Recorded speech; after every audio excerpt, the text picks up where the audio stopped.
6월 20일 금요일 하나님께서 우리에게 주신 말씀 함께 묵상하도록 하겠습니다. 성경 역대상 21장 1절부터 17절까지입니다. 사탄이 일어나 이스라엘을 대적하고 다윗을 충동하여 이스라엘을 계수하게 하니라. 다윗이 요압과 백성의 지도자들에게 이르되 너희는 가서 브엘세바에서부터 단까지 이스라엘을 계수하고 돌아와 내게 보고하여 그 수요를 알게 하라. 요압이 아뢰되 여호와께서 그 백성을 지금보다 100배나 더하시기를 원하나이다. 내 주 왕이여, 이 백성이 다 내 주의 종이 아니니까 내 주께서 어찌하여 이 일을 명령하시나이까? 어찌하여 이스라엘이 범죄하게 하시나이까? 하나 왕의 명령이 요압을 재촉한지라. 드디어 요압이 떠나 이스라엘 땅에 두루 다닌 후에 예루살렘으로 돌아와 요압이 백성의 수효를 다윗에게 보고하니 이스라엘 중에 칼을 뺄 만한 자가 110만 명이요 유다 중에 칼을 뺄 만한 자가 47만 명이라. 요압이 왕의 명령을 마땅치 않게 여겨 레위와 베냐민 사람은 계수하지 아니하였더라. 하나님이 이 일을 악하게 여기사 이스라엘을 치심해 다윗이 하나님께 아뢰되 내가 이 일을 행함으로 큰 죄를 범하였나이다. 이제 간과없나니 종의 죄를 용서하여 주옵소서. 내가 심히 미련하게 행하였나이다. 여호와께서 다윗의 선견자 가세에게 말씀하여 이르시되 가서 다윗에게 말하여 이르기를 여호와의 말씀이 내가 네게 세 가지를 내어 놓으리니 그 중에서 하나를 네가 택하라. 내가 그것을 네게 행하리라 하셨다 하라. 하신지라. 가시 다윗에게 나아가 그에게 말하되 여호와의 말씀이 너는 마음대로 택하라. 혹 3년 기근이든지 혹 내가 석 달을 적군에게 패하여 적군의 칼에 쫓길 일이든지 혹 여호와의 칼 곧 전염병이 사흘 동안 이 땅에 유행하며 여호와의 천사가 이스라엘 온 지경을 멸할 일이든지라고 하셨나니 내가 무슨 말로 나를 보내신 이에게 대답할지를 결정하소서. 하니 다윗이 가세에게 이르되 내가 곤경에 빠졌도다. 여호와께서는 긍휼이 심히 크시니 내가 그의 손에 빠지고 사람의 손에 빠지지 아니하기를 원하나이다. 이에 여호와께서 이스라엘 백성에게 전염병을 내리심에 이스라엘 백성 중에서 죽은 자가 7만 명이었더라. 하나님이 예루살렘을 멸하러 천사를 보내셨더니 천사가 멸하려 할 때 여호와께서 보시고 이 재앙 내림을 뉘우치사 멸하는 천사에게 이르시되 족하다. 이제는 내 손을 거두라. 그때 여호와의 천사가 여부수 사람 오르난의 타작마당 곁에 선지라. 다윗이 눈을 들어보매 여호와의 천사가 천지 사이에 섰고 칼을 빼어 손에 들고 예루살렘 하늘을 향하여 편지라. 다윗이 장로들과 더불어 굵은 배를 입고 얼굴을 땅에 대고 엎드려 하나님께 아뢰되 명령하여 백성을 계수하게 한 자가 내가 아니니까 범죄하고 악을 행한 자는 곧 나이니이다. 이 양떼는 무엇을 행하였나이까? 청하건대 나의 하나님 여호와여, 주의 손으로 나와 내 아버지의 집을 치시고 주의 백성에게 재앙을 내리지 마옵소서. 오늘 본문에서는 다윗이 이스라엘의 인구 조사를 시행함으로 하나님께 죄를 범하는 것을 볼 수 있습니다. 하나님께서 주신 그 승리 이후에 다윗은 자신의 군사력을 점검하려 했습니다. 그래서 요압을 불러 남쪽부터 북쪽까지의 모든 이스라엘의 지역에 남자들을 계수하게 하였습니다. 당시 고대 근동의 인구조사는 대부분 왕과 국가의 이득을 위한 군대를 징집하기 위해서 또는 세금과 나라를 위한 일을 시키기 위해 하려는 일이었기 때문에 하나님이 함께 하시는 이스라엘의 나라에 취지와는 맞지 않음에도 다윗은 자신의 힘으로 백성을 통치하려는 교만한 마음으로 범죄하였다는 것입니다.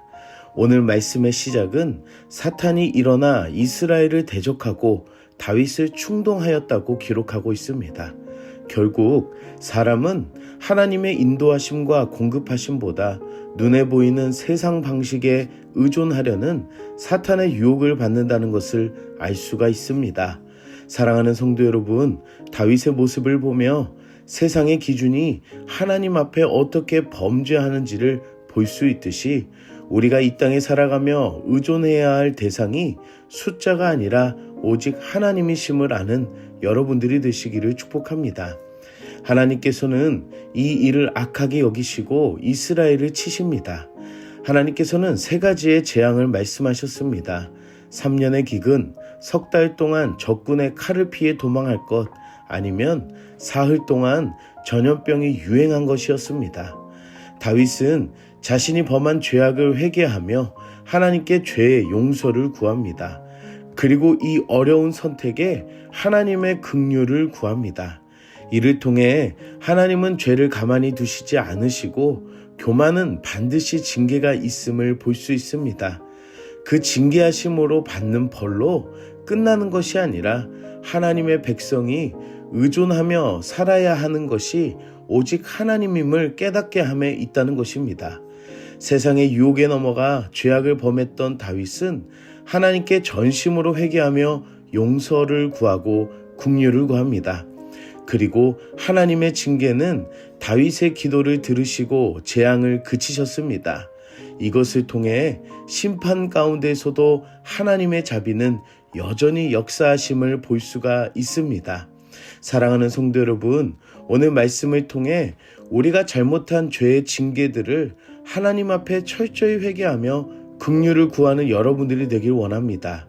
그리고 지금 이 순간에도 자비하신 그 하나님의 은혜를 경험하는 여러분들이 되시기를 축복합니다. 하나님은 심판의 모든 상황을 보시고 다윗의 기도를 들으셔서 거두라고 말씀하십니다. 하지만 여호와의 천사가 천지 사이에 섰고 칼을 빼어 손에 들고 있음을 보고 계속 하나님께 구하는 것을 볼 수 있습니다. 하나님과 자신의 백성의 관계는 징계와 회개를 한 번씩 주고받는 것으로 끝나는 것이 아닙니다. 여전히 하나님의 칼이 끝나지 않았음을 알려주고 있고, 이로 인해 다윗과 장로들은 굵은 배를 입고 하나님의 심판에 순복하고 회개가 계속 이어지게 됨을 보게 됩니다. 회개의 기도가 끝나는 것은 사람 스스로의 결정에 있지 않음을 알아야 합니다.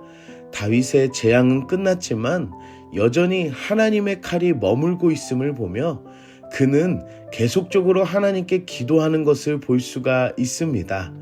그리고 자신의 죄로 인해 백성의 양떼를 돌보지 못하고 고통받는 것에 깊이 슬퍼하며 그 심판을 자신에게 돌리도록 기도하며 용서를 구합니다.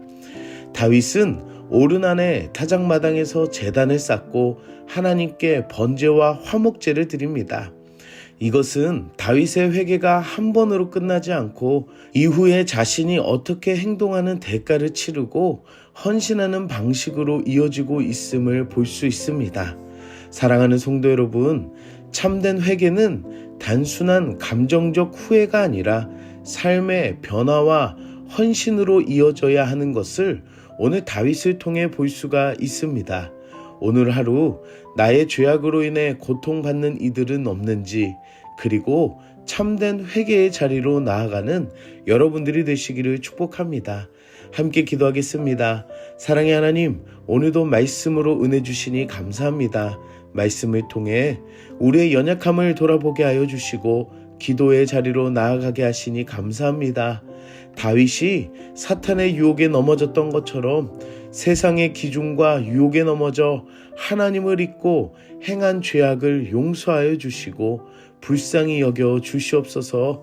하나님의 긍휼하심으로 내가 당하는 징계가 단순한 벌이 아니라 하나님을 알아가는 과정이 되게 하여 주시고, 한 번의 감정적인 후회로 구하는 회개가 아니라 삶의 참된 변화와 헌신으로 이어지는 그 회개가 있게 하여 주시옵소서. 늘 하나님을 기억하며 죄를 경계하는 삶이 되게 하여 주시고 오직 하나님만을 의존하는 하나님의 자녀가 되게 하여 주시옵소서. 하나님을 잊고 세상을 의지하며 살아가는 이 어리석은 사회에 참된 회개의 운동이 일어나게 하여 주시옵소서. 예수님의 이름으로 기도드립니다. 아멘.